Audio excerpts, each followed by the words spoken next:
Welcome to a new series. This is Hunter x Hunter 2011 Anime Review Part 1 of 4. Yeah, I'm only going to do 4 parts of this one, unlike the last one for Yu Hakusho, where I did 6. The reason why I'm doing like this because, well, there are only 6 arcs in the series and 2 movies. This part, I'm only going to do the first 3 arcs. The Hunter Exam, Heaven's Arena, and the Phantom Troupe. Now, pretty much, now when it comes to this particular series, now I read the manga before I started watching the series. I got pretty much the manga up until the most recent chapter that came out. I think the last chapter I read was chapter 362. Yeah, that was my most recent chapter I actually read. Some of you wondered what this picture is. This is actually the DVD cover for the first season, so I kind of figured out why not. Um, Here's something quite weird about this series. 3 of the 4 characters that I see in this picture are voiced by women. I'm not kidding. It's basically all women. The only male actor is basically the actor voices Leario. The thing with this series is that, with the exception of one actor, a majority of the voice acting for the series so far, from the dub I've watched, yeah, I watched the dub up until episode 56, because 57 is airing tomorrow. Um, right now, watching it subbed because I don't want to wait till next year to finally finish the series. That's just the way it is. So yeah, honestly, I've never heard of these people before. Nope, I don't recognize any of the names. So yeah, unlike the last ones where they were familiar, the only one that's familiar was like the actor who voices Uru um, from Bleach, and the guy who also voiced Shino from Naruto, and of course Elgar from uh, Power Rangers Turbo in space. Yeah, he voices one of the character. He voices one of Phantom Troupe. He voices, I believe, one of the bounty hunters in the Phantom Troupe arc. Aside from that, there is like no other character I recognize where the voice actor is familiar to me. So they're all completely unknown to me. The series is made by Madhouse. I've never heard of this studio before, so the animation is really really good.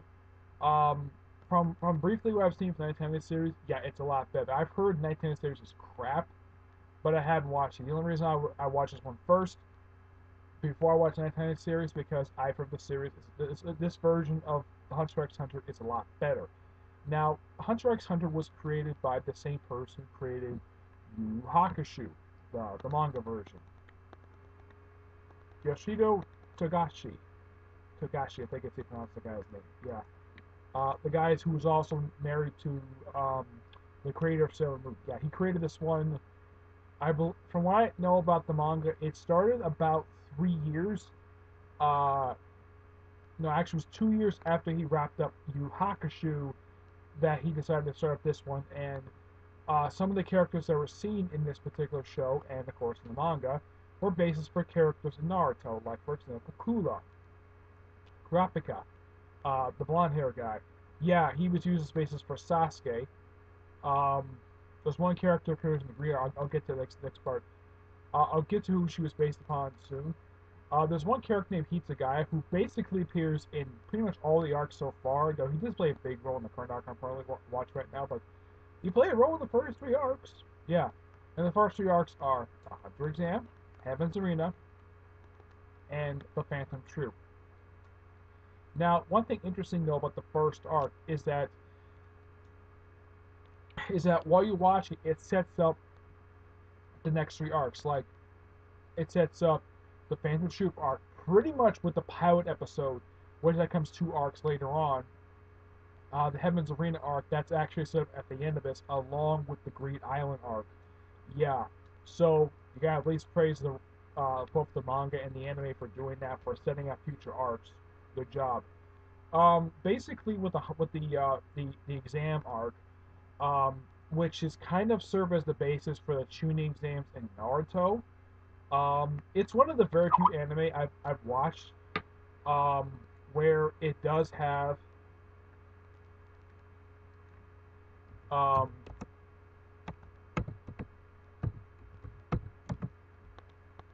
where it does have tournaments. The only ones aside from tournaments that had actual tournaments in it have been, of course, Dragon Ball Z, Dragon Ball Super. I know Naruto has it. Yu Hakusho had it a couple times. Um, and these are the anime I've watched, and I think that's it. Yeah, surprisingly, that's it. Um, the other characters, Gon himself basically is how normally how a lot of these anime manga basically have the main characters.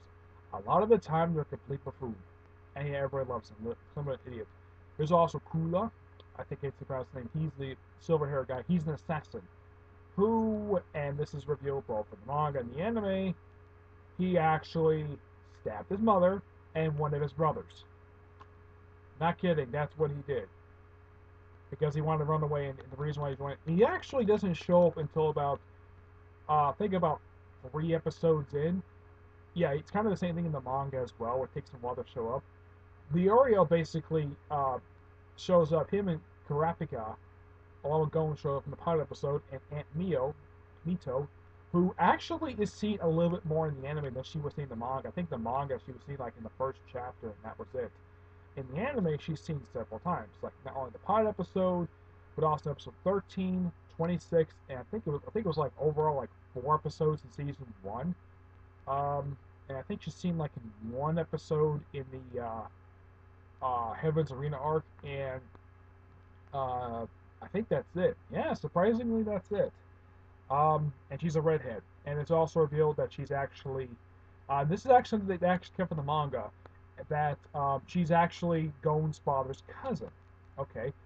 The Hunter exam, from what I can tell, both from the anime and manga, pretty much plays out exactly the way it is in the manga.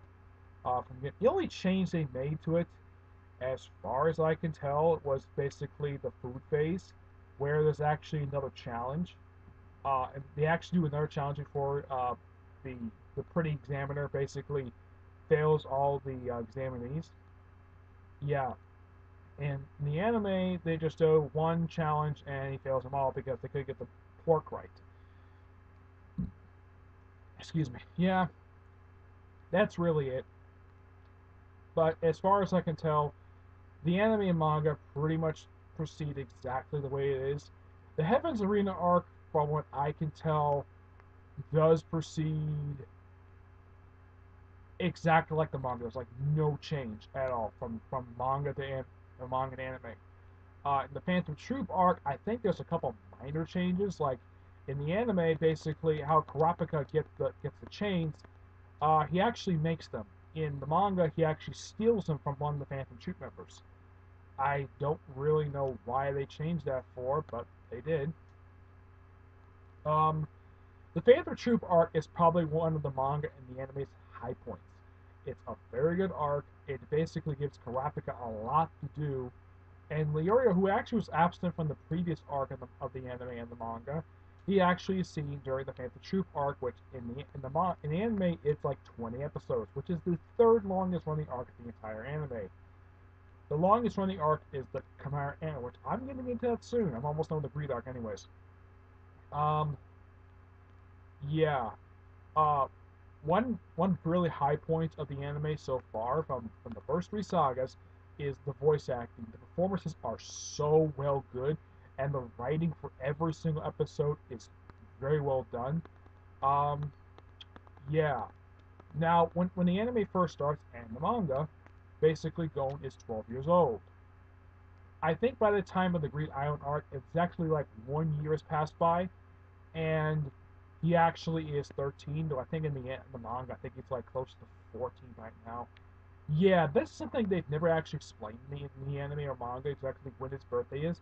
As a matter of fact, none of the characters now, Corlugia, Claudia basically, now he's actually, now there's a mini arc that happens like right after the Hunter x Hunter episode, which actually starts with episode, I believe it's 22, and does wrap up to about episode 24-ish. Yeah, it's a quick few episodes where they go to Hula's mansion and they basically go see him and he just leaves with him. Something like that. Uh, his father's actually seen not only in that arc, but he's also seen the Phantom Troupe arc. And I got to admit, the guy's father is a badass. Yeah, he's a badass. The guy is a really damn good fighter. Heck, even Kula's grandfather is a damn good fighter for someone who looks like he's probably in his 60s or 70s. His father looks like he's probably in his 40s or 50s. His mother looks like she's probably in her 40s. Though this is something that not even the manga or the anime know how to explain. What the heck is up with the eyepiece thing for Kula's mother? Yeah, what the heck is up with that? It's so bizarre. I get the bandages thing because she was stabbed by him, but the eyepiece thing that was never explained in the manga or the anime. I guess the anime is like, okay, I guess we just don't bother to explain it. Oh, one other change they do make for the Panther Troop arc is that there's this Puka, I think her name is, the one with the memory ability. Yeah, they change her outfit slightly.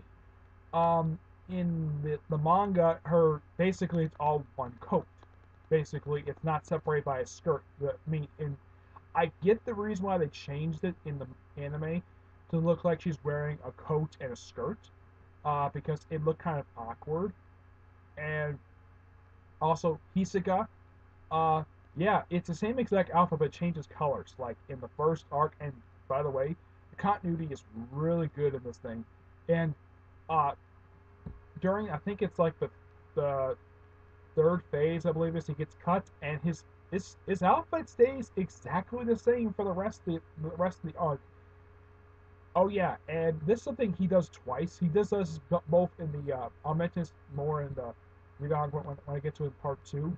Um, yeah, there's an episode in here. I have no idea why they thought this was a good idea. Probably for the female viewers. Hitsuga in one episode of the Heavens. This is toward the end of Heaven's Ring arc. They actually show him in his room and he's butt ass naked. He looked like he had probably just walked out of the shower. I'm like, dude, I get the fact you're in a high up building, no one can see your junk, but good God, put a towel on. We don't need to see your rear end. Oh yeah, he does the same thing in the Green Island arc. I'll get to that in the next part. But yeah, it's let's see. Is there anything else I gotta mention here? The Panther Troop are basically now when they introduce Kurapika's basically associates for the excuse me, the hunters that he works with. There is two women part of the group. One you don't necessarily know it's a woman, because the way she looks, where she looks like she's balding, she looks like very chubby. Yeah, it's actually explained that it's her listening to a music that was actually written by the devil himself. Yeah, this is something they actually do. Uh, where she heard the flute solo and it transformed her to her appearance. And her desire is to get her hands on that particular sheet of music and destroy it so it can restore her natural beauty. Fine. The other woman, her ability is that oh yeah, and this woman basically, Melody, she actually can tell if someone's lying or telling the truth by their heartbeat. Which okay, sounds like something that the writer ripped off from Daredevil. Okay, give it to a woman. Fine. The other woman is a woman who kisses whoever she wants, and she's pretty much a love slave. There's also Bushido, I think his name is. He's a big tough guy with these uh, with a style of beard that kind of reminds me of the beard that Triple H used to have, where Triple H was actually friends with the lead singer of Motorhead, and he copied his beard from him. It kind of reminds me of that beard. Yeah, it kind of reminds me of the lead singer of Motorhead. Yeah, that's what the beard kind of reminds me of. And they kind of give him sort of a Irish accent in a way, but yeah, there's one of two guys basically looks kind of Irish. I think there's also a black guy, one of like two or three seen in the manga and the anime. And later on, he's killed toward the end of Phantom Troupe arc by one of the Phantom Troupe members. And his ability is to control dogs. Yeah, and this is basically the whole thing with Nen. That was actually introduced in the start of the Heavens Arena arc, and it gets developed really well in the Panther Troop arc, and it's still used in the Green Island arc, which I'll get to that next episode. I'm almost done with the Green Island arc. I've got like uh, currently is just about at least 7 episodes to go, so I should be able to finish up pretty soon. Which next arc, next part I'll do after I finish up the actual series. I'm trying to think if there's anything else I need to mention. Ichigo is a fun character, despite the fact being sexually aroused over beating people up or killing them. Yeah, and he has a very strange interest in gold.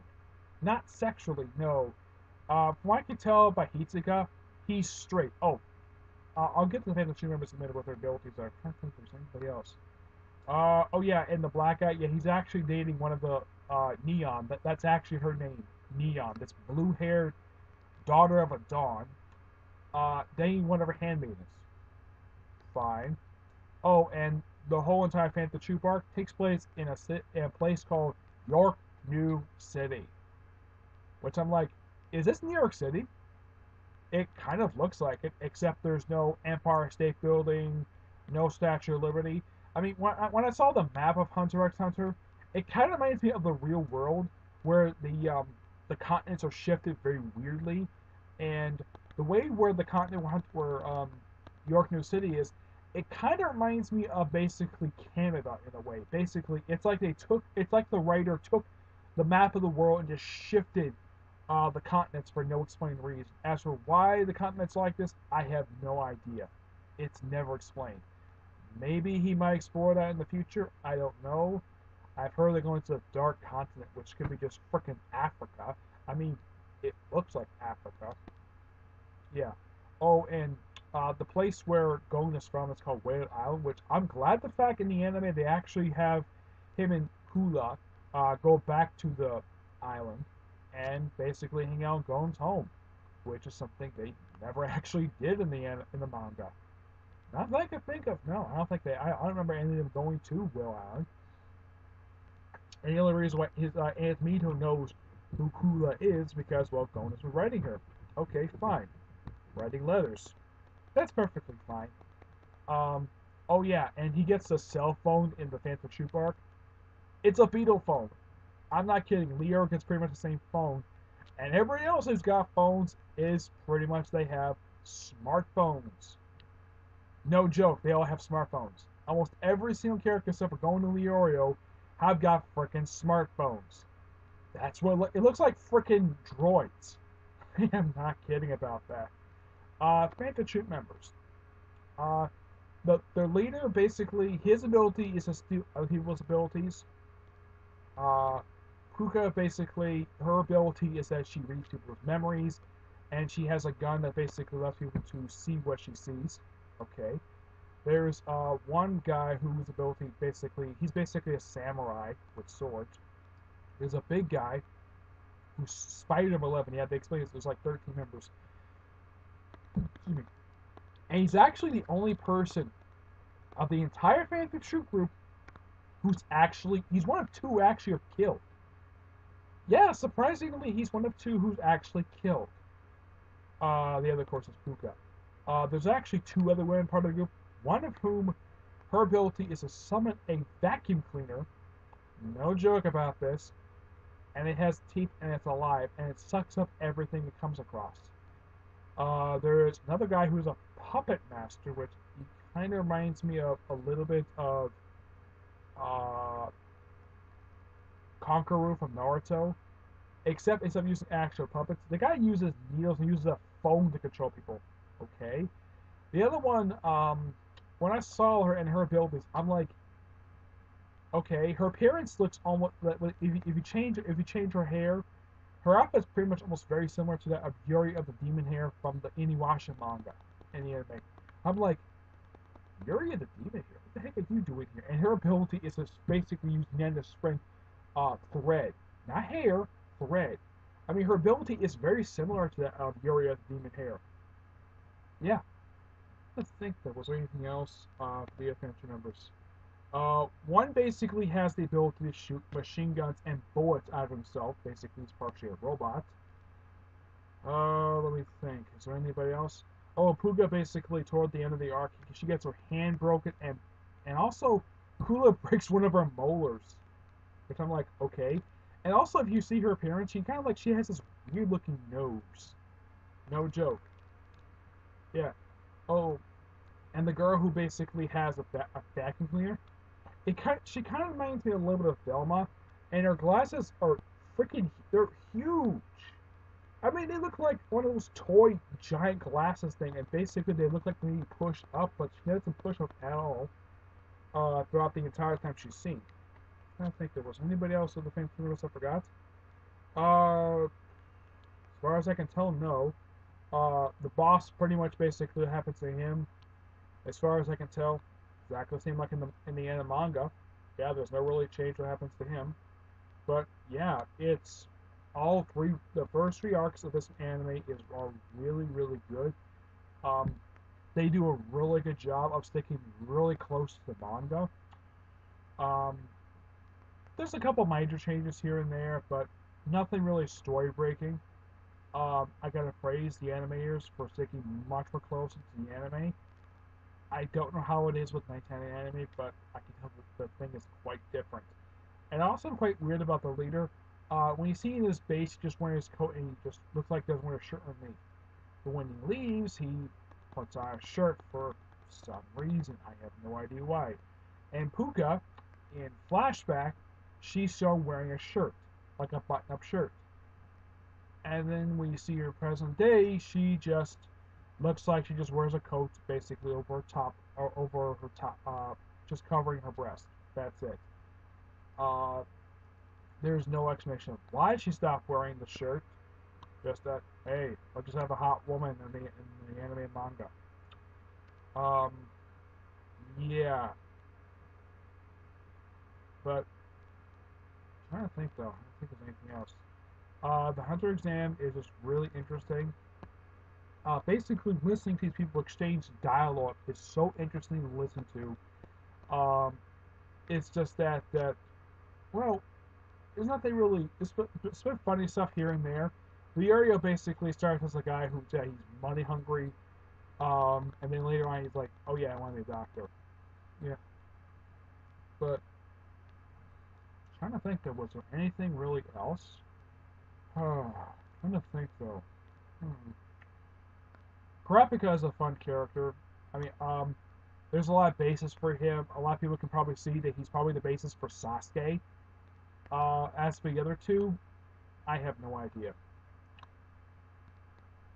Oh yeah, and they mentioned that his clan was wiped out because of the Scarlet Eyes thing. So yeah, Proto Sasuke. Well, here's kind of the thing. Hunter x Hunter the manga started 2 years before the Naruto manga started. Yeah, 2 years. So Hunter x Hunter is publishing longer than Naruto ever did. I mean, this manga is publishing now for 20 years, and they've only released like 362 chapters. The reason's pure and simple. The writer, the guy who does it, Kakashi, he frequently takes breaks. From what I've heard, he plays an online game known as Dragon Quest. He plays this frequently, and he only releases about 8 to 10 chapters a year at most before he takes his indefinite hiatus. And I've also heard the guy suffers through stress and back problems. I've also heard Tubo, basically the creator of Bleach, he also suffered through back problems when he was about to finish up uh, the the Bleach manga. I heard he suffered the same thing as well. Well, I've heard his wife actually is a better artist than he is, but I haven't really seen the Sailor Moon. I haven't read the Sailor Moon manga yet, so I can't exactly say. I can't exactly agree or disagree with that. But yeah, people do agree. But people do say that her artwork is better than his. But maybe also suggest maybe she should take over the art duties so he can just focus on the writing, because the writing is always the best thing about the Hunter x Hunter manga, and the anime basically shows that's a strong point is the writing. The anime, not only the writing is good, but the animation is so freaking gorgeous. Okay, so that's it for this particular part. Stay tuned for the next part. We're talking about the last three uh, sagas, which is the Gridiron arc, Chimera Ant arc, and the Election arc. Though it might be not until next week when I do this. Okay, but until then, I will hear you there. Bye.